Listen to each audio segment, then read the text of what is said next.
क्योंकि हम लोग ये बांग्लादेश बॉर्डर को इग्नोर नहीं कर सकते, ना ही बांग्लादेश को इग्नोर कर सकते। ऐसी पॉपुलेशन का क्या करेंगे जो भारत के वेन में, भारतीय लोगों के नसों में शामिल हो गई है। ये पॉपुलेशन तो न जाने कहाँ-कहाँ बैठी हुई है, जिसका कोई हिसाब किताब नहीं है। तो आप हमें बताइए कि जो पिछली सरकार थी, उसके टाइम पे क्या अड़चनें आती थी, प्रशासन जब साथ नहीं देता था, उसके बारे में खुलकर बताइए थोड़ा? मेरा ये ज़रूर कहना है कि जो नॉन फिजिबल गैप्स भी हैं, उन गैप्स पे हमें कोई न कोई टेक्नोलॉजी लानी पड़ेगी। तो कहीं न कहीं ये एक पॉलिटिकल मुद्दा बन गया, बॉर्डर की सुरक्षा, जो कि नहीं बनना चाहिए। देश हित का मुद्दा देश हित के मुद्दा का तो राज्य और केंद्र के पॉलिटिक्स से उसको अलग रखना चाहिए। तो अभी ईस्टर्न बॉर्डर पर गवर्नमेंट ने प्रॉमिस किया है, लोगों ने इतना ह्यूज मैंडेट दिया है, सरकार आई जिसने पहले दिन ही लैंड देने का निर्णय लिया, तो फाइनली ये बन के कब तैयार हो जाएगा, इसको लोग बहुत क्लोज नजरिए से देखेंगे। बांग्लादेश से घुसपैठ का मुद्दा लंबे समय से भारत के लिए चुनौती बना हुआ है, लेकिन पश्चिम बंगाल में नई सरकार आने के बाद जमीन पर बड़े बदलाव होने जा रहे हैं। बांग्लादेश बॉर्डर को पूरी तरह सील करने के लिए बीएसएफ को वो 600 एकड़ ज़मीन मिलने वाली है, जो लंबे समय से सियासी अड़चनों में फंसी हुई है। लेकिन ऐसे में सवाल है कि क्या बाड़ेबंदी से घुसपैठ का पूरा नेटवर्क टूट जाएगा? इसमें स्मार्ट बॉर्डर मैनेजमेंट की क्या ज़रूरत है? और जो लोग पहले से ही भारत में घुसपैठ कर चुके हैं, अलग अलग राज्यों में रह रहे हैं, उन्हें ट्रेस करने के लिए हमारा इंटेलिजेंस सिस्टम क्या कहता है? नमस्कार, मेरा नाम है विनय त्रिवेदी और इन सुलगते हुए सवालों पर जवाब देने के लिए मेरे साथ मौजूद हैं बीएसएफ के पूर्व डीआईजी नरेंद्र नाथ दर दुबे जी। नमस्कार सर, आपका बहुत बहुत स्वागत है। Thank you Trivedi ji, thank you so much. Sir, सबसे पहला मेरा सवाल है आपसे कि जो बांग्लादेश और भारत का बॉर्डर है, उसको अगर हम देखें, अगर पूरी तरह उसे सील करना हो जैसे कि बात की जा रही है, तो उसमें भौगोलिक और व्यवहारिक चुनौतियाँ क्या हैं? क्योंकि आप बीएसएफ में पहले रहे हैं, तो अपने अनुभव से हमें ग्राउंड ज़ीरो की हकीकत क्या है, उसके बारे में बताइए। सबसे पहले तो मैं भौगोलिक आपको बताना चाहूँगा कि ये इस बॉर्डर की लंबाई ऑलमोस्ट 4100 किलोमीटर से भी ज़्यादा है, और ये दुनिया का तीसरा लैंड बॉर्डर है जो इतना बड़ा है।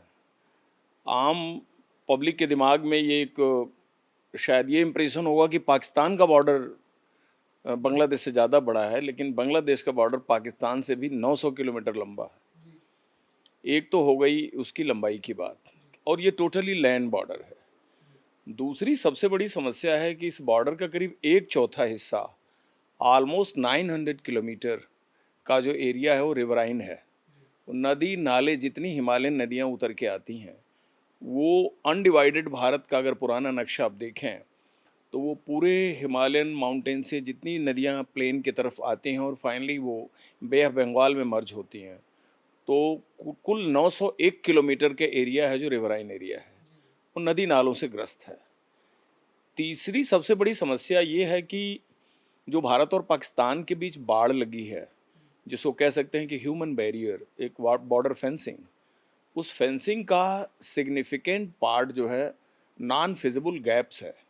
यानी उतने लंबे किलोमीटर एरिया में कोई फेंसिंग है ही नहीं, ना ही कोई ह्यूमन बैरियर है। और कुछ एरिया ऐसे हैं जिसमें फेंसिंग करना बेहद ही मुश्किल है। जैसे कि अगर आप ब्रह्मपुत्रा का देखें तो 62 किलोमीटर से भी ज़्यादा का ब्रह्मपुत्रा की चौड़ाई है मानसून के टाइम में। ब्रह्मपुत्रा जैसी वेग वाली नदी, जिसका वाटर का वॉल्यूम इतना ह्यूज हो, और वो हिमालयन टोपोग्राफी से उतर के बे ऑफ बंगाल की तरफ बह रही हो, तो उस 62 किलोमीटर का लैंड एरिया पे फेंसिंग करना और उस पे ह्यूमन बैरियर बनाना ये बहुत आसान काम नहीं है। अगली समस्या ये है कि जितनी नदियां हैं ये अपना कोर्स ऑफ स्ट्रीम बदलती हैं। एक नदी जो यहाँ बह रही है वो अगले मानसून में बह के कहीं और चली जाती है, और बीच बीच में वो चार बनाती है। चार कहते हैं जो लैंड का आइलैंड है, चौड़ी नदी है, बीच में कोई छोटा सा द्वीप है, तो चार भी एक समस्या है। अगली नेक्स्ट समस्या अगर आप देखें कि भौगोलिक, तो पूरा दोनों ही साइड का एरिया एक ही ज्योग्राफी है। अगर उसका देखें आप, समुद्र तल से ऊंचाई वो लगभग एक है। पूरा रिवाइन जंगल का एरिया, कुछ छोटे छोटे छोटे हाइट के पहाड़ भी हैं। अगर शिलांग शिलांग को आप ले लें, मेघालय का एरिया ले लें, तो ये बड़ा एक चैलेंजिंग सिचुएशन है जहाँ तक ज्योग्राफी की बात है। अगर हम इसी कंटिन्यूएशन में उसके दूसरी चुनौती के बारे में सोचें तो दोनों तरफ की आबादी लगभग सेम है। उसकी भाषा एक है, उसका लुक एक है, उसका पहनावा एक है, उसकी जो रवायत है, जो उसके कल्चर हैं, उसके कस्टम्स हैं, उनके फेस्टिवल हैं, तो ये बड़ी कॉमनैलिटी है। एक ही टाइप की पॉपुलेशन है दोनों साइड में और बहुत ज़्यादा रिलेशनशिप भी एक दूसरे के यहाँ है। एक ही कम्युनिटी, एक ही कास्ट, एक ही एथनिक कम्युनिटी को बिलोंग करने वाले एक ही परिवार के दो लोग, दोनों अलग-अलग देशों में हैं। तो ये एक बहुत बड़ी चुनौती है और थिकली पॉपुलेटेड है। इसलिए उस बॉर्डर को इन्फिल्ट्रेशन के नज़रिए से कंट्रोल कर पाना निश्चित रूप से एक बहुत बड़ी चुनौती है किसी भी सुरक्षा बल के लिए। सर, अगर पूरी तरह बाड़ेबंदी करें, तो उसमें आप बता रहे हैं जैसे कि दलदली एरिया है, पानी का एरिया है, तो उसमें दिक्कतें आएँगी। तो अगर हम ज़मीन जहाँ पर नहीं है, जैसा कि आपने कहा पानी बह रहा है या दलदल है, उसको अगर फेंसिंग ना हो पाए और कोई तरीका क्या हो सकता है, किन चीज़ों पर बीएसएफ को फोकस करना चाहिए? और जो एक स्मार्ट बॉर्डर मैनेजमेंट की बात होती है उसके बारे में जनता को बताइए। देखिए इसकी स्थिति ये है कि 2 टाइप के गैप्स हैं। एक गैप है नॉन फिज़िबल और एक गैप है फिज़िबल। फिज़िबल गैप्स वो हैं कि जिनमें बाड़ लगाना संभव है और एक वो इलाका है जिसमें बाड़ लगाना संभव नहीं है। अब जहाँ बाढ़ लगाना संभव है उसमें भी एक स्थिति जो पॉलिटिकल चेंजिंग बांग्लादेश के साथ जो एक पॉलिटिकल सिचुएशन आई थी 2024 में, जिसमें कि अवामी लीग की जो सरबरा नेता जो वहाँ की चीफ रही हैं अपनी बेगम खालिदा शेख हसीना जी। तो शेख हसीना जी के टाइम में जो भारत और बांग्लादेश के रिलेशंस थे वो बिल्कुल अलग थे और उस तख्ता पलट के बाद उनको भारत में आके शरण लेना पड़ा।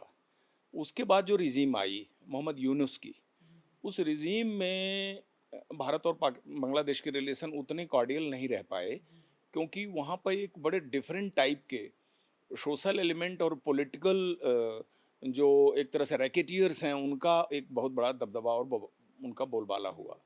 लेकिन अभी जो चेंजिंग सिचुएशन है एक बांग्लादेश नेशनलिस्ट पार्टी से जो बेगम खालिदा जिया के बेटे हैं रहमान, ये अभी उसके चीफ बन करके आए हैं। तो इनके चीफ बन के आने के बाद भारत का जो बांग्लादेश के साथ एक पॉलिटिकल इक्वेशन है वो रीसेटिंग मोड में चल रहा है। भारत ने जो विलिंगनेस दिखाई है उससे लगता है कि भारत इतने बड़े लैंड बॉर्डर पे बसे अपने पड़ोसी बांग्लादेश के साथ संबंध अच्छा रखना चाहता है। इसीलिए आपने देखा होगा कि बेगम खालिदा जिया के डेथ के बाद यहाँ से हमारे विदेश मंत्री गए। उसके बाद नई सरकार के चुन चुन के आने के बाद उसके बाद भी हमारे अधिकारी वहाँ गए और मिनिस्ट्री ऑफ एक्सटर्नल अफेयर ने काफ़ी उसको एक बहुत अच्छा डिप्लोमेटिकली हैंडल किया। अभी मिस्टर त्रिवेदी को वहाँ का एम्बेसडर बना करके भेजा गया है रिसेंटली। तो ये सारे जो स्टेप्स हैं इन स्टेप से लग रहा है कि भारत रीच आउट कर रहा है और बांग्लादेश के साथ जो पिछले 1.5-2 साल के बीच में जो रिलेशनशिप थी उसको एक नया आयाम देने की कोशिश कर रहा है क्योंकि हम लोग ये बांग्लादेश बॉर्डर को इग्नोर नहीं कर सकते, ना ही बांग्लादेश को इग्नोर कर सकते। और कोई भी देश चाहे वो साइज़ में छोटा हो या प्रोपोर्शनेटली हमारे मुल्क के कंपैरिजन में उसकी ग्रोथ अलग हो, उसकी इकोनॉमी अलग हो, उसकी पॉपुलेशन अलग हो, हम उसे इग्नोर नहीं कर सकते। और बांग्लादेश के साथ तो खैर भारत और बांग्लादेश तो एक ही था 1947 से पहले। तो इन चुनौतियों को देखते हुए और इन चुनौतियों की वजह से हमें ये लगता है कि अभी फेंसिंग का काम पे शायद काम बढ़े। वो ख़ास करके इसलिए कि जो बीच की रिजीम थी उसमें भारत की तरफ से लगाए जाने वाली फेंसिंग के ऊपर भी वो विरोध कर रहा था बांग्लादेश। तो बांग्लादेश जब उसका विरोध कर रहा था तो भारत ने उस पीरियड में उसको एक लेवल से आगे ले जा करके भारत ने उस पर कोई टकराव नहीं किया, स्टेटस को बना के रखा। लेकिन लगता है कि अभी नई रिजीम में जो बातचीत शुरू हुई है, जो एक तरह से मेल मिलाप शुरू हुआ है, अभी उनके भी अधिकारी लोग आए थे। अभी 4 दिन पहले मैं एक कोलंबो सिक्योरिटी पार्टनर्स की एक कार्यशाला में मैं खुद गया था, बांग्लादेश के अधिकारी उसमें भी आए थे। ये 2 दिन पहले की बात है।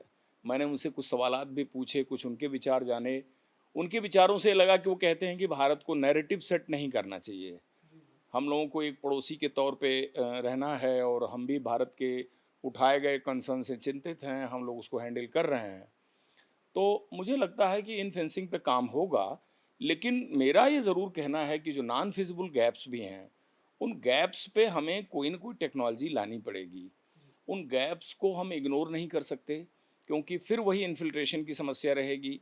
और जैसा कि आपको मालूम है कि जंगल के रास्ते, नदियों के रास्ते बांग्लादेश से जो इन्फिल्ट्रेटर्स हैं इंडियन टेरिटरी में घुसे, उन्होंने, अगर आपको मालूम है, संदेश खाली में जो दंगे हुए थे मुर्शिदाबाद वाले, उन दंगों में भी एबीटी के कुछ स्लीपर सेल सेंटर किए थे। हरकतुल जिहाद इस्लामी बांग्लादेश के कुछ स्लीपर सेल इंडिया में एंटर किए थे। और वहाँ का जो जमायतुल मुजाहिदीन, तहरीकुल मुजाहिदीन, जमायतुल मुजाहिदीन, जो एक टेरर ऑर्गेनाइजेशंस हैं, जो पाकिस्तान बेस्ड ऑर्गेनाइजेशन हैं, उनके भी स्लीपर सेल्स एक्टिव हुए हैं। और जमात इस्लामी का तो ज़ोर बढ़ा ही है, आपको मालूम है, पिछले कुछ सालों में।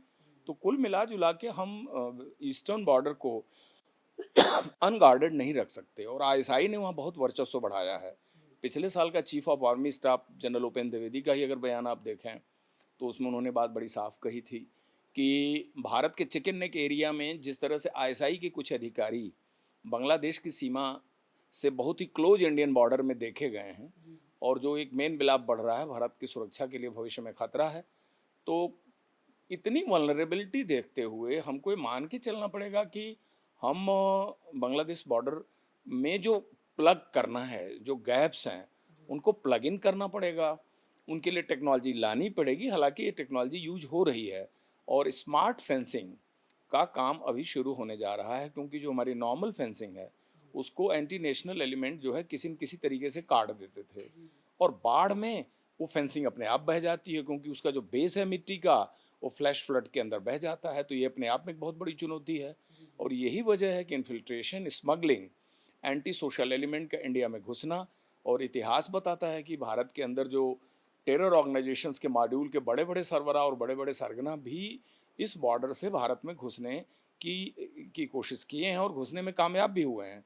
टेरर फंडिंग, फेक करेंसी का इतना बड़ा नेटवर्क जो मालदा और वेस्ट बंगाल के मालदा से ऑपरेट हो रहा था, कालिया चक एरिया से, वो तो एक बहुत बड़ा भारत के लिए भी, इकोनॉमी के लिए बहुत बड़ा खतरा था। जिसके बाद नोटबंदी जैसे निर्णय आए।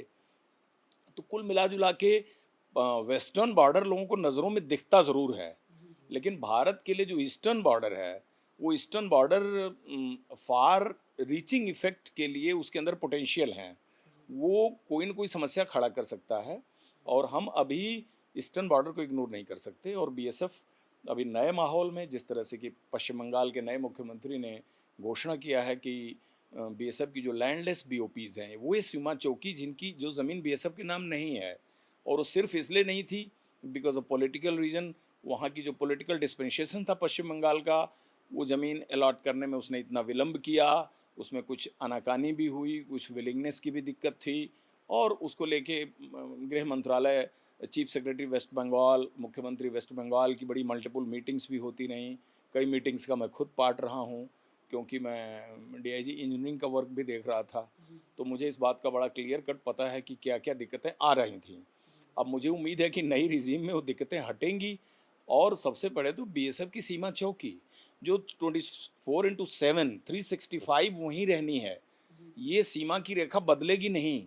इस सीमा की रेखा पे जो 24 घंटे अहरनिश बीएसएफ का जवान वहाँ बैठ के प्रोटेक्ट कर रहा है, उसके 365 दिन की ज़िंदगी के लिए अपनी एक सुसज्जित सीमा चौकी बहुत आवश्यक है। अभी बीएसएफ ने दुबरी एरिया में सीआईबीएमएस, एक composite integrated border management system के तहत नए डिज़ाइन सीमा चौकी की शुरुआत की है, एक पायलट प्रोजेक्ट के तौर पे। वेस्टर्न फ्रंटियर में तो कुछ जगह ऑलरेडी है। मुझे उम्मीद है कि गवर्नमेंट आने वाले टाइम में पश्चिम बंगाल, जो कि बांग्लादेश के आधा 50% बॉर्डर पश्चिम बंगाल शेयर करता है, ऑलमोस्ट 2100-2200 करता है। तो अगर 40-4200 किलोमीटर का इतना हिस्सा बांग्लादेश शेयर कर रहा है, तो आप इससे अंदाज़ा लगा, और सेकेंड लॉन्गेस्ट त्रिपुरा का है। और अभी land and port authority of India भी चेक पोस्ट के बारे में भी दोबारा अभी ये कवायद शुरू होने जा रही है। जैसा कि आपको पता है, कुल 8 इंटरनेशनल चेक पोस्ट भारत और बांग्लादेश के बीच में है, जिसमें 3 असम में है, 3 त्रिपुरा में है, 1 बंगाल में है और 1 मेघालय में है। तो कुल 8 चेक पोस्ट हैं, जिनके थ्रू ट्रेड एंड टैरिफ होता है। यानी जितने लैंड पोर्ट के थ्रू जितने ट्रक्स जाते हैं, और मेरी जानकारी के हिसाब से करीब 26 लाख तो सिविलियंस का आवाजाही इन आईसीपी के थ्रू एक साल के अंदर हुआ है। और करीब 7 लाख ट्रक्स, 7 लाख ट्रक का मतलब जो एक तरह से व्यापार होता है दोनों देशों के बीच में, वो भी इन इस आईसीपी से क्रॉस करते हैं। तो इंडिया, भारत जो है इस आईसीपी को और स्ट्रेंथन करने जा रहा है, और पूरे भारत के इंटरनेशनल बॉर्डर पर 89 आईसीपीज को अपग्रेड करने की प्लानिंग चल रही है। Land and port authority of India act 2010 के तहत बना था। 2012 से एलपीआई ने काम करना शुरू किया गृह मंत्रालय के तहत, और 89 आईसीपी जिसमें चाइना, भूटान, पाकिस्तान, बांग्लादेश, म्यांमार, नेपाल, इन 6 जो हमारे सीमावर्ती देश हैं, इनके साथ आईसीपी को भारत अपग्रेड करने जा रहा है। 9 का ऑलरेडी अपग्रेडेशन हो चुका है। सबसे पहले बाघा अटारी अमृतसर वाला शुरू हुआ था। तो ये सारी चीज़ें हो रही हैं। उम्मीद है कि आने वाले टाइम में ये चीज़ें और बेहतर होंगी। सर, जैसा कि आपने बताया कि जो वहाँ का लोकल प्रशासन होता है, जो पश्चिम बंगाल की जो सरकार होती है, उसका भी रोल काफ़ी अहम होता है सीमा सुरक्षा के मामले में। तो आप हमें बताइए कि जो पिछली सरकार थी, उसके टाइम पे क्या अड़चनें आती थी, प्रशासन जब साथ नहीं देता था, उसके बारे में खुल कर बताइए थोड़ा। और जो नई सरकार अभी आ गई, जैसा उन्होंने संकेत भी दिया कि अपनी पहली कैबिनेट मीटिंग में कहा कि अगले 45 दिन के अंदर बीएसएफ को ज़मीन मिल जाएगी, जहाँ पे उनको बाड़ेबंदी करनी है। उसके बारे में बताइए कि अब क्या आसान होने वाला है और पहले क्या मुश्किलें आती थी इसमें?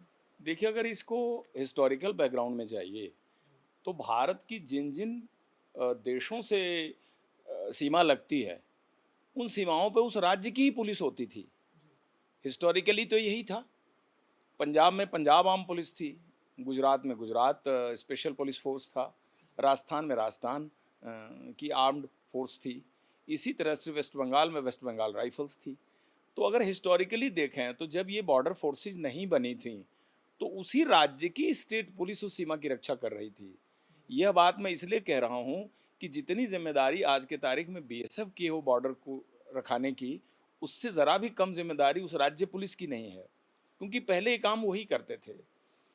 लेकिन बदले हुए माहौल में 1962 में चाइना वार के बाद आईटीबीपी की स्थापना हुई, और पाकिस्तान वार के बाद 1965 वार के बाद बीएसएफ की स्थापना हुई, जिसको पूर्वी पाकिस्तान और पश्चिमी पाकिस्तान, इन दोनों बॉर्डर्स को हैंडल करने का, यानी भारत का जितना टोटल लैंड बॉर्डर है उसका 50% जो है पाकिस्तान और बांग्लादेश के साथ है। तो पहले तो बांग्लादेश बना नहीं था, वो ईस्ट पाकिस्तान था।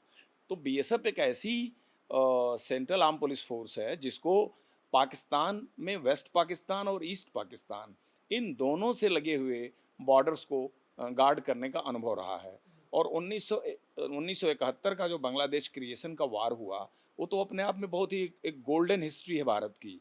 उस वार में बीएसएफ ने सक्रिय हिस्सा लिया आर्मी के साथ, और बांग्लादेश के क्रिएशन में आर्मी का जितना महत्वपूर्ण किरदार है भारतीय सेना का, उसमें बीएसएफ के किरदार का बड़ा एक गोल्डन चैप्टर है। तो बीएसएफ एक सुसज्जित और एक आर्म्ड और एक जिसको कहते हैं ना नॉलेज बेस्ड फोर्स रही है उस बॉर्डर की।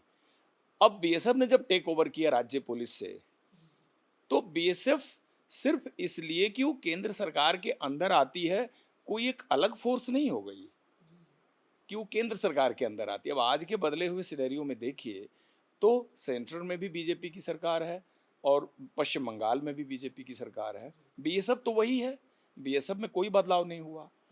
लेकिन हुआ ये कि मुझे लगता है कि पश्चिम बंगाल में जो एक पॉलिटिकल रेनेसां आया शुरुआत में, इनिशियली तो कांग्रेस की सरकार होती थी, बाद में कम्युनिस्ट एक मूवमेंट आया, तो कम्युनिस्ट ने उसको टेक ओवर किया और बड़े लंबे दिन तक उन्होंने करीब 25-30 साल तक चलाया। फिर एक फेज आया कि इसी एनडीए गठबंधन से ही निकला हुआ तृणमूल कांग्रेस है, इसका एक बड़ा लंबा, हाँ, और अलग तो था नहीं है। तो इसमें भी ममता बनर्जी जी का करीब 3 टेन्योर रहा है, 15 साल तक वहाँ पर शासन रहा है।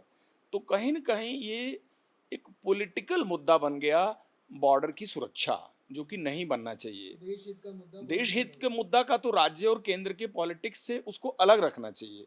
कोई भी मैच्योर गवर्नमेंट होगी, पॉलिटिकल डिफरेंसेस जो डील करेगी, लेकिन बॉर्डर की सुरक्षा जैसे महत्वपूर्ण मुद्दे, वो भी बांग्लादेश के साथ बॉर्डर, उसको पॉलिटिक्स के साथ मिक्स नहीं करना चाहिए। मेरा ये मतलब सलाह है। लेकिन ऐसी चीज़ें हुई, और केंद्र सरकार ने कोशिश की कि भाई लैंडलेस बीओपीज़ के लिए ज़मीन अलाट करिए, क्योंकि लैंड अलाट करना जो है स्टेट सब्जेक्ट है, आपको पता ही है। वो तो स्टेट का राजस्व है, उसमें तो केंद्र सरकार लैंड अलाट करती नहीं है। तो उसमें बहुत सालों तक बीएसएफ 1965 की बनी है।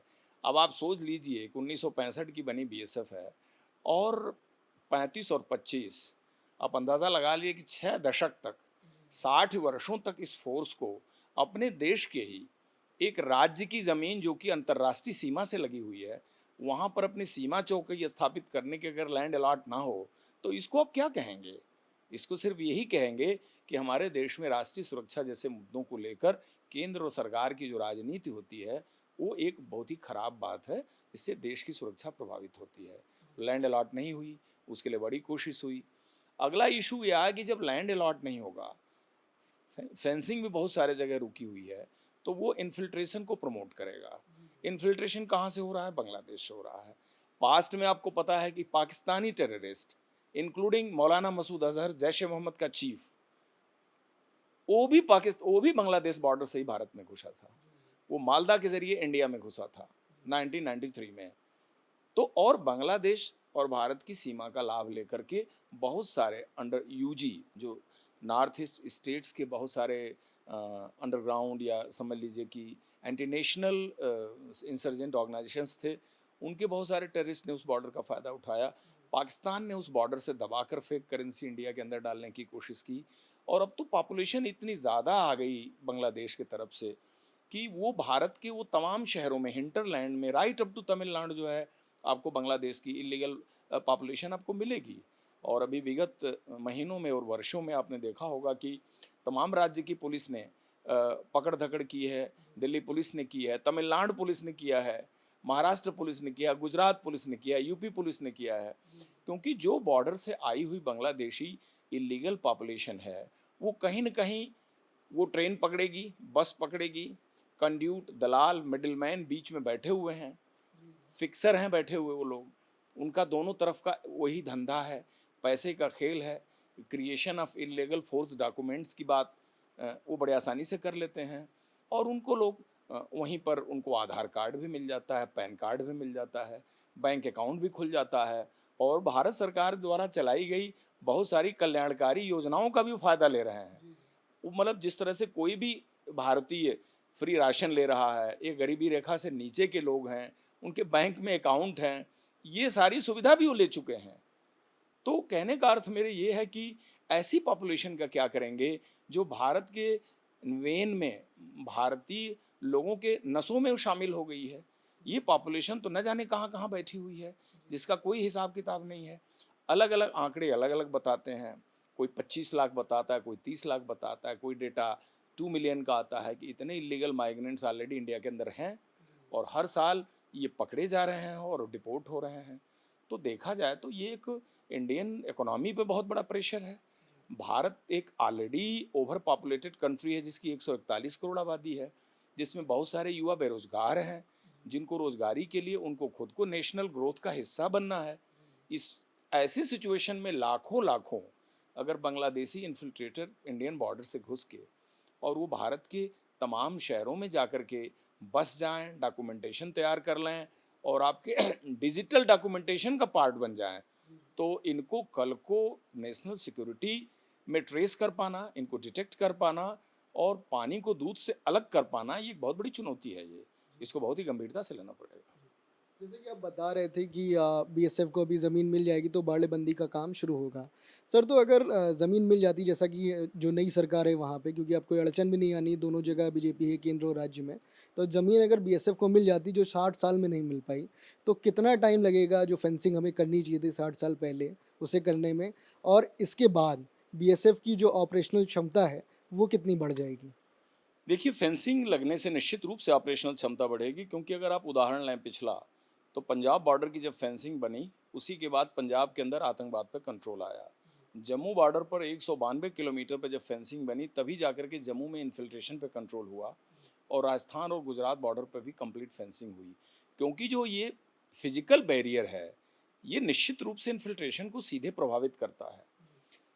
हालांकि इन फिजिकल बैरियर को भी काटने और क्रॉस करने का बहुत सारे तंत्र इन स्मगलर्स और एंटी नेशनल एलिमेंट के पास होते हैं, लेकिन फिर भी उसमें पकड़े जाने का बहुत बड़ा रिस्क होता है, मारे जाने का बहुत बड़ा खतरा होता है।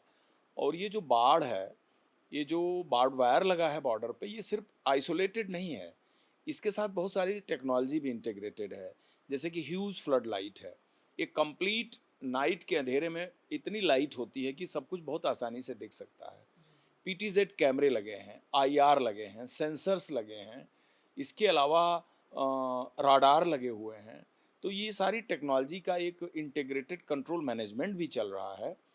तो अगर ये बार्ड वायर लग जाती है तो निश्चित रूप से पश्चिम बंगाल के इन्फिल्ट्रेशन और क्रिमिनल एलिमेंट्स पे एक बहुत बड़ा चेक होगा। ये तो बिल्कुल क्लियर बात है। अब रही बात कि लगेगा कैसे, इसमें 3 मुद्दे बड़े इंपॉर्टेंट हैं। पहला मुद्दा तो ये है कि लैंड, केंद्र और राज्य के पास अब आज के तारीख में लैंड को लेके कोई बहाना नहीं है। सेंट्रल गवर्नमेंट अब ये नहीं कह सकती कि हमको कोई लैंड नहीं दे रहा है। तो ये बहुत बड़ा एक उनके ऊपर एक बर्डन है, एक बहुत बड़ी रिस्पॉन्सिबिलिटी है कि वो इस बात से मुंह मोड़ नहीं पाएंगे। अब किस बात का बहाना करेंगे। अब सेकंड बात आई कि लगेगा कैसे। तो पहला कंपोनेंट है कि इस बार्ड वायर फेंसिंग के लिए पूरा एक प्रोसेस है। गृह मंत्रालय का एक बॉर्डर मैनेजमेंट डिवीजन है जो कि इसके पूरे टेंडरिंग प्रोसेस करता है। उसके बाद इसमें बिड्स आती हैं और किसको ये वर्क मिलेगा। सीपीडब्ल्यूडी ये वर्क वहाँ के लोकल पार्टनर्स को इंगेज करके कितना फास्ट करा सकती है। एक तो पहला ये प्रोसेस है। दूसरा मुद्दा है फंड का, क्योंकि इस फेंसिंग में अभी आपको पता है कि प्राइजेस बढ़ गए हैं और जो रिवराइन बॉर्डर एरिया में जो फेंसिंग लगती है उसमें कास्ट फैक्टर बहुत ज़्यादा है, क्योंकि पाइल पे आपको पूरा पिलर पे फेंसिंग लगानी पड़ती है। और जो सामान्य कोई एक प्लेन एरिया में फेंसिंग लगाने से वो काम ज़्यादा डिफिकल्ट है और वो बाढ़ में बह भी जाता है, तो वो कास्ट फैक्टर वो हो गया। तीसरा मुद्दा है भारत और बांग्लादेश डिप्लोमेटिकली इस बाढ़ लगाने के काम पे कहीं अटके ना। यानी जो बांग्लादेश की तरफ से कुछ कुछ कई कई मुद्दों पर उसका विरोध किया जाता है कि तो डिफेंस इंफ्रास्ट्रक्चर है, आप 150 मीटर के अंदर लगा रहे हो, 100 मीटर के अंदर लगा रहे हो, हालांकि डिफेंस इंफ्रास्ट्रक्चर नहीं है। और बांग्लादेश और भारत के बीच इस बात की बड़ी क्लियर अंडरस्टैंडिंग है।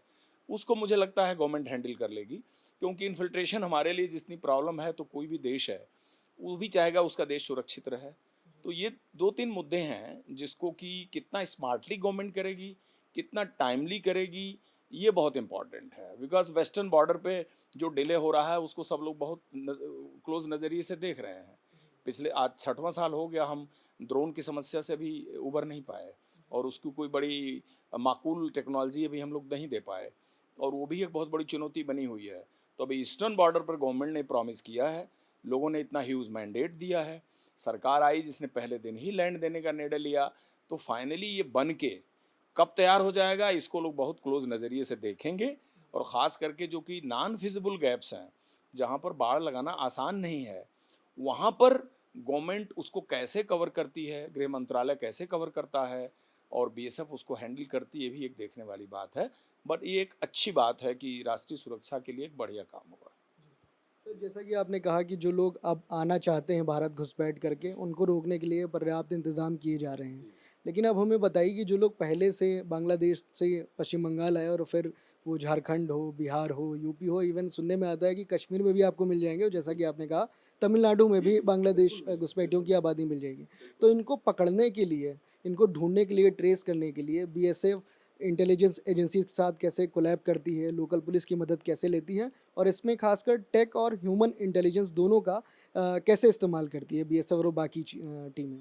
देखिए बीएसएफ का तो प्राइमरी रोल होता है एंट्री पॉइंट पे, क्योंकि बार्ड वायर लगी है, गेट्स हैं, नदी हैं, नाला है, जंगल हैं, पहाड़ हैं।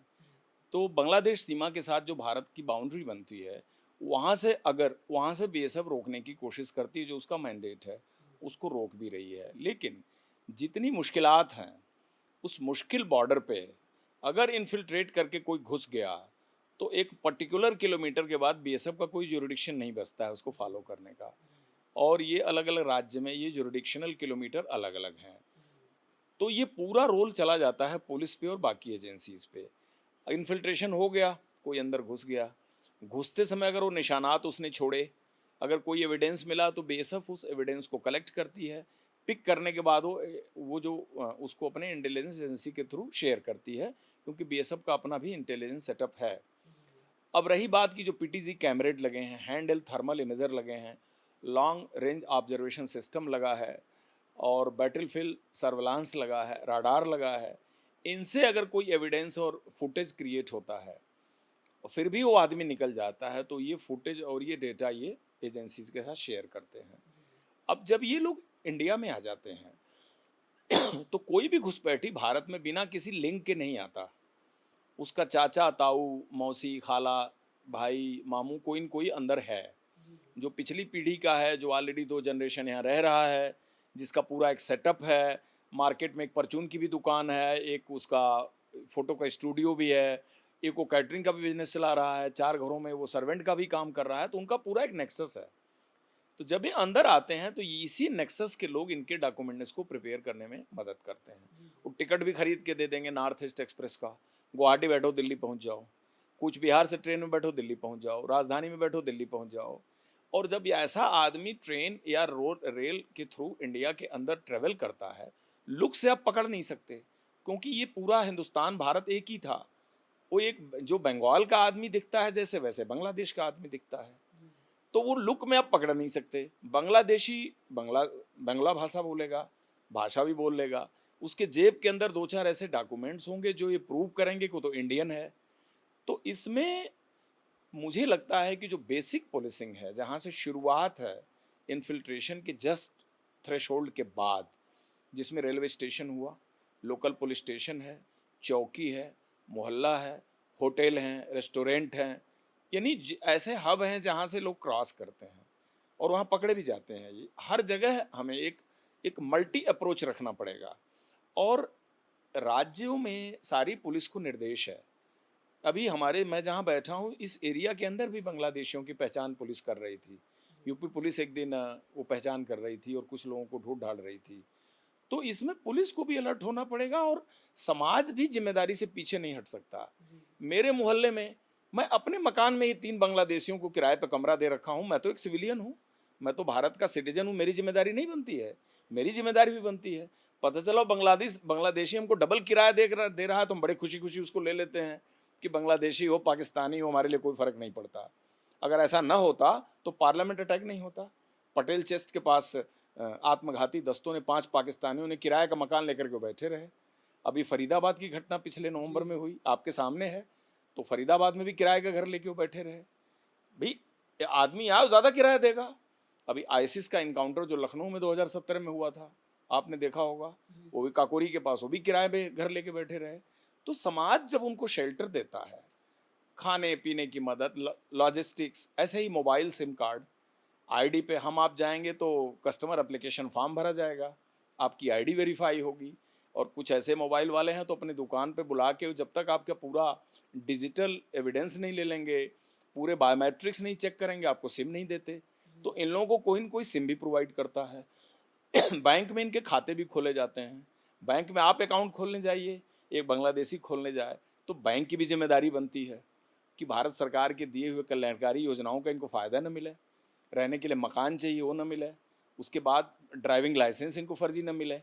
तो इसमें बहुत सारी एजेंसियों का रोल है। इसमें सिर्फ एक बॉर्डर एजेंसी का रोल नहीं है, उसका रोल है एंट्री एग्जिट पॉइंट पे। वहाँ गलती है तो उसका कान पकड़ना पड़ेगा, वो जिम्मेदारी उनकी है।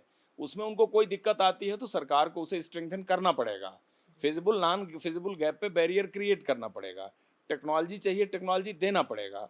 मैन पावर चाहिए, मैन पावर देना पड़ेगा। लेकिन क्योंकि आप इतनी बड़ी ह्यूज पॉपुलेशन के साथ डील कर रहे हैं, जब एक बार वो हिंटरलैंड में घुस गया तो पुलिस की जिम्मेदारी है, कस्टम्स की जिम्मेदारी है, सोसाइटी की जिम्मेदारी है, रेलवे की है, बस स्टैंड की है, सिम देने वाले की है, मोबाइल सर्विस प्रोवाइडर की है, सबकी है जिम्मेदारी।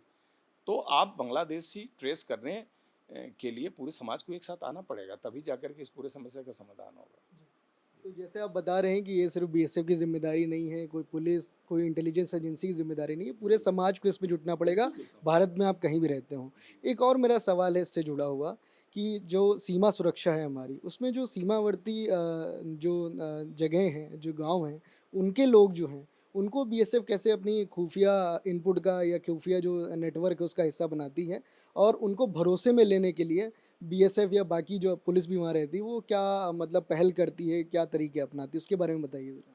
देखिए, बॉर्डर पॉपुलेशन बीएसएफ के ड्यूटी का एक प्राइमरी रोल का हिस्सा है कि to create sense of security among border population.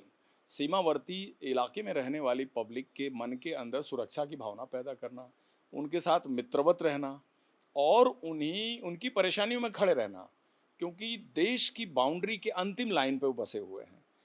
वो एरिया इतने डेवलप्ड भी नहीं होते, वहाँ रिसोर्सेज का भी थोड़ा अभाव रहता है। सड़कें, यातायात, मार्केट, एजुकेशनल सेंटर, हॉस्पिटल्स इतने वहाँ फ्लोरिश नहीं कर रहे होते हैं। इंडियन बॉर्डर्स अभी भी रिमोट में हैं। तो ऐसे एरिया में बीएसएफ के दिन रात के साथी वही होते हैं। तो बीएसएफ का जो इंटेलिजेंस नेटवर्क है, एग्जीक्यूटिव स्टाफ है, जिन गाँव से पेट्रोलिंग जाता है, हर गाँव के साथ तो पोस्ट बनी हुई है, हाट है, चेक पोस्ट है, और मजदूर किसान हैं जो खेती में काम कर रहे हैं, ट्रांसपोर्टर्स हैं, और वहाँ पर कंस्ट्रक्शन एजेंसी बहुत सारी लगी हुई है, लोकल पब्लिक वर्क डिपार्टमेंट है, पीएचईडी डिपार्टमेंट है, इलेक्ट्रिसिटी डिपार्टमेंट है। सबके साथ ये तालमेल बिठा के रखते हैं। पुलिस स्टेशन के साथ इनका बहुत अच्छा लाइजन होता है, और लोकल पब्लिक के अंदर भी इनका नेटवर्क बढ़िया होता है। हालांकि सॉरी टू से, लोकल पॉपुलेशन जो बंगाल बॉर्डर पे है, लोकल पॉपुलेशन में एक बड़ा हिस्सा ऐसा ज़रूर है कि जो वहाँ के इलीगल एक्टिविटी का वो बायलेटरल, वो दोनों पार्ट है। इंडियन साइड की पॉपुलेशन के भाई बड़ा हिस्सा है जो उस एंटी नेशनल एलिमेंट में उसका कहीं न कहीं हाथ रहता है, प्रोटेक्शन है, वो उसकी फरीक है। वैसे ही बांग्लादेश के साथ है। तो बॉर्डर पॉपुलेशन की जो एक समानता है, वही समानता उसकी विचित्रता भी है। तो उसके अंदर एक बड़ा बेसब का बड़ा एक अजीब सा रोल है कि आप उनके साथ मित्रवत भी रहते हैं, आपको उनके साथ शक शुबह संदेह भी उनके ऊपर करना पड़ता है। अगर आप ये ना करें, एक तरह से कोर्सिव एक्शन भी आप करते हैं और एक तरह से फ्रेंडली भी आप हैं। तो दोनों के बीच चल करके सीमा सुरक्षा बल का जो जवान है वो अपनी ड्यूटी देता है, अधिकारी ड्यूटी देता है। उसको मतलब ये अब उसे कह भी नहीं सकता कि हम तुम्हारे पे शक करते हैं। लेकिन अगर वो नज़र न रखे तो बॉर्डर लाइन का डायनामिक्स बड़ा अजीब है। वहाँ मिनटों में, सेकंडों में कुछ भी हो सकता है। तो इसके लिए ट्रेंड है फोर्स, 6 दशक से यही काम कर रही है। उनको भी इसके ट्रिक्स ऑफ द ट्रेड्स पूरे पता हैं, और होपफुली अच्छा ही करेंगे आने वाले टाइम में। सर, अब आखिरी सवाल पर आते हैं कि जैसे कि आपने बताया कि बांग्लादेश जो सीमा है भारत बांग्लादेश की, उस पे सिर्फ घुसपैठ ही एक मुद्दा नहीं है। वहाँ पर होने वाली ड्रग की स्मगलिंग हो, मानव तस्करी हो, जानवरों की तस्करी हो, या फिर जो फेक करेंसी का मुद्दा है वो भी एक खतरा है। तो इन चारों में सबसे बड़ा खतरा आप किसे मानते हैं अगर देखें तो? और उन्हें रोकने के लिए बीएसएफ ने क्या-क्या अब तक काम किए हैं और समय के साथ उनमें क्या बदलाव आया है, क्या मॉडर्नाइजेशन आया है? जी। देखिए, इन चारों खतरों में एक मैं पाँचवाँ खतरा और जोड़ रहा हूँ जो सबसे बड़ा है, वो ये है कि वो बड़ा एक स्ट्रेटजिक एरिया है अभी बांग्लादेश का एरिया। सिलीगुड़ी कॉरिडोर एक चर्चा का विषय है। सिलीगुड़ी कॉरिडोर में जो एक जगह आता है, जिसको आप फुलबाड़ी बोलते हैं, वो सिलीगुड़ी का ही पार्ट है। वहाँ पर एक माइलस्टोन लिखा है कि उसमें लिखा हुआ है कि Dhaka 525 kilometre, Guwahati 525 kilometre, Kolkata 525 kilometre. अब आप इससे अंदाज़ा लगाइए कि उस जगह की लोकेशन की क्या अहमियत है। और वो कोई 30 किलोमीटर की पट्टी है जो कि नेपाल और चाइना की उस पर बड़ी नज़र है, बांग्लादेश इधर है। तो उस कॉरिडोर को और देखा जाए कि पिछली जो रिजीम थी बांग्लादेश की, मोहम्मद यूनुस की, उन्होंने उसको चिकन नेक और इंडिया के 7 स्टेट्स को ले करके एक बड़ी ही आपत्तिजनक बात कही थी, जिसका कि बड़ा डिप्लोमेटिकली इंडिया ने बड़ा विरोध भी किया था। तो भारत की सेना, भारत का जो सुरक्षा तंत्र है, वो कहीं न कहीं उस मुद्दे को लेके उसकी भी अपनी स्कीम है और प्लानिंग है, और भारत को अपनी नज़र हमेशा चौकस रखनी चाहिए सिलीगुड़ी कॉरिडोर को लेके। ये तो एक हो गया strategic location of that area. अब बाकी जो 4 बातें आपने बताई, जिसमें कि जिसमें ह्यूमन स्मगलिंग और ह्यूमन ट्रैफिकिंग, बेसिकली ये जो इलीगल इन्फिल्ट्रेशन है, इसी इन्फिल्ट्रेशन से ये चीज़ कनेक्टेड है। तो जो ह्यूमन ट्रैफिकिंग है वो हमारे लिए बहुत ज़्यादा चिंता का विषय है। वो विषय इसलिए है कि यह एक बहुत बड़ा अपराध है, बहुत बड़ा क्राइम है, जिसमें आप फीमेल folk को आप एक तमाम उल्टे-पलटे कामों में, क्रिमिनल नेटवर्क जो उन्हें घुसाता है, और पूरे भारत में और बाकी देशों में भी उस खतरे को बढ़ने का एक रास्ता खुला रहता है। तो human trafficking is a big area of concern for us. Human trafficking की अगर बात करें तो बीएसएफ जो अपनी बेसिक ड्यूटी देती है, उस ड्यूटी के अंदर वो चीज़ कवर होती है। क्योंकि वो इन्फिल्ट्रेशन रोकने के लिए तो बैठी हुई है, वो काम बीएसएफ कर रही है। और इस तरह की कोई भी चीज़ें हैं तो लोकल इंटेलिजेंस के थ्रू जैसे उनको पता लगता है वो रिपोर्ट भी करते हैं, पकड़ते हैं, पुलिस को हैंड ओवर करते हैं। एक जो नारकोटिक्स का बड़ा मुद्दा है, नारकोटिक्स तो अभी एक बड़ी चिंता का विषय बना हुआ पूरे देश के लिए। वेस्टर्न बॉर्डर से तो नारकोटिक्स आ ही रहा है, वो तो सब लोग उसको तस्दीक भी कर रहे हैं। तो नारकोटिक्स के लिए भी जैसे आपको पता है कि एनडीपीएस एक्ट के तहत हमारी जो यहाँ पर नारकोटिक्स कंट्रोल ब्यूरो के बहुत सारे चेक पोस्ट बने हुए हैं, उनकी अपनी पोस्टें बनी हैं, उनके ऑफिसेज हैं, उनके कुछ एरिया वाइज जोन वाइज दफ्तर बने हुए हैं। तो नारकोटिक्स भी बीएसएफ डील एनडीपीएस एक्ट के तहत बीएसएफ डील करती है उसको। और अभी जो यूएपीए एक्ट में नया अमेंडमेंट किया गया है, अनलॉफुल एक्टिविटी प्रिवेंशन एक्ट में, उस अमेंडमेंट के तहत नेशनल इन्वेस्टिगेशन एजेंसी को भी नार्को टेररिज्म इन्वेस्टिगेट करने की पावर दी गई है। वो एक बड़ा चीज़ शिकंजा कसा है, लेकिन अभी बहुत ज़्यादा ट्रांसपेरेंसी की ज़रूरत है। आपने हाल ही अभी पिछले 2 दिन की न्यूज़ अगर आप पढ़े होंगे तो anti narcotic cell Delhi police Dwarka की न्यूज़ बड़ी प्रोमिनेंट न्यूज़ है, जिसमें नारकोटिक्स को पकड़ने वाले आदमी ही 100 करोड़ के मालिक बन गए। तो ये तो हमें अंदर से झांकना पड़ेगा कि कैसे संभव है। एंटी नारकोटिक्स ब्यूरो में कांस्टेबल पोस्टेड है, वो 100 करोड़ का मालिक है। ये परसों 3 दिन पहले की घटना है। तो हमें अपनी गिरबान में झांक के देखना पड़ेगा बेसिकली इन नारकोटिक्स का मार्केट क्या है, नारकोटिक्स को कंज्यूम कौन लोग कर रहे हैं, इसके फाइनेंसर कौन है, और कंप्लीट ट्रांसपोर्टेशन ट्रेल में कौन कौन लोग शामिल हैं। और मुझे पक्का मालूम है कि इसमें कहीं न कहीं काफ़ी बड़े लेवल पे भी इन्वॉल्वमेंट मिल सकता है। अब आ जाती है आर्म्स स्मगलिंग की बात। तो पिछले कुछ सालों से भारतीय जेलों से जो बड़े बड़े माफिया और बड़े बड़े डॉन और हाई एंड क्रिमिनल्स उसमें बंद हैं, वो ट्रांसनेशनल वेपन स्मगलिंग के वो लोग भी पार्ट हैं। क्योंकि जितनी हाई प्रोफाइल किलिंग्स हुई है भारत में अगर आप देखें तो उसमें इस्तेमाल की गई जो पिस्टल हैं सारी फॉरेन मेड पिस्टल हैं, इंक्लूडिंग शुभेंदु अधिकारी जी के पर्सनल असिस्टेंट का भी जो मर्डर हुआ वो ऑस्ट्रियन पिस्टल थी। तो ये वेपन का मार्केट एक ग्रे मार्केट है वर्ल्ड में, जिसमें अफ़गानिस्तान हुआ, मिडिल ईस्ट के कंट्रीज़ हैं, पाकिस्तान है, खैबर पख्तूनवा है, इवन नॉर्थ ईस्ट के अपना म्यांमार है। बहुत सारे ऐसे देश हैं जहाँ पर इस तरह के लूज़ वेपन, फॉरेन मेक के जो वेपन हैं वो खुलेआम बिकते हैं। और इंडिया में इसकी बड़ी डिमांड है। और ये वेपन भी कहीं न कहीं से घुसते हैं बॉर्डर के अंदर। ऐसे तो आते नहीं हैं, तो कहीं न कहीं से आते होंगे, घुसते होंगे। जब ये ओशन के सी के ज़रिए भी आ सकते हैं, तो ये भी एक काफ़ी बड़ी सुरक्षा के लिए चिंता की बात है कि ये चीज़ पे एक बहुत बड़ा नज़र होनी चाहिए। पुलिस को काफ़ी इसमें सक्सेस भी मिली है 2-3 महीने पहले। एसटीएफ, यूपी पुलिस और दिल्ली पुलिस ने तो इल्लीगल वेपन का एक बहुत बड़ा ज़ख़ीरा पकड़ा है। वो बधाई के पात्र हैं इसके लिए। तो बीएसएफ सामंजस्य इनके साथ बिठाती है और जो बॉर्डर पे उसके निगरानी और चौकसी का मुद्दा वो हैंडल कर रही है। बेयरिंग फ्यू गैप्स, एरिया बहुत ही डिफ़िकल्ट है, बहुत विचित्र एरिया है, गांव के बीच से बॉर्डर लाइन निकलती है। एक घर के चूल्हे में आग जल रही है, उसके नाली का पानी भारत में गिर रहा है। बच्चे वॉलीबॉल खेल रहे हैं तो एक नेट के उधर बांग्लादेश है, इधर भारत है। जंगल है, नदी है, रिवराइन एरिया है। तो देखा जाए तो बॉर्डर की लोकेशन बड़ी ही विचित्र है। उसको 24 घंटे रखा पाना, ज़ीरो स्मगलिंग इंश्योर करना, इन्फ्लेशन हो ही नहीं सकता, ऐसा दावा मुझे नहीं लगता किसी को ह्यूमनली करना पॉसिबल है। सर बांग्लादेश से घुसपैठ के मुद्दे पर और बीएसएफ की रणनीति के बारे में इतना कुछ बताने के लिए बहुत बहुत धन्यवाद। कैमरामैन बाबर के साथ विनय त्रिवेदी।